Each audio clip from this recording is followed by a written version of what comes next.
ஒரு சிறிய கிராமத்தில் டீனா என்ற சிறுமி வசித்து வந்தாள். அவளுக்கு இயற்கையை மிகவும் ரசிப்பவள். தினமும் பள்ளிக்குப் போகும் வழியில் பெரிய பழமையான மரம் ஒன்றைப் பார்த்து ரசிப்பாள். ஒரு நாள் ஒரு பெரிய புயல் கிராமத்தை தாக்கியது. பல மரங்கள் விழுந்தன.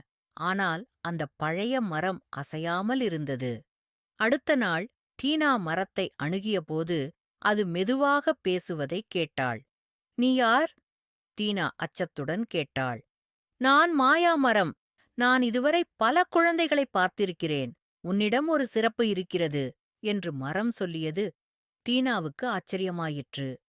மரம் பேசுவது நம்பிக்கைக்கு அப்பாற்பட்ட ஒன்று. ஆனால் அவளுக்கு மரத்துடன் பேசுவதே மகிழ்ச்சி அளித்தது. டீனா தினமும் மாயா மரத்துடன் பேசத் தொடங்கினாள். மரம் அவளுக்கு பல பழங்களைத் தரும்.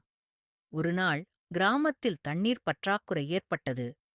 டீனா மாயா மரத்திடம் உதவி கேட்டாள். மாயா மரம் தன்னுடைய ஆழ்ந்த வேர்களை உபயோகித்து பூமிக்குள்ளிருந்து நீரை வெளியேற்றியது. கிராம மக்கள் அனைவரும் மகிழ்ச்சியடைந்தனர். அவர்கள் மாயா மரத்துக்கு நன்றி தெரிவித்தனர்.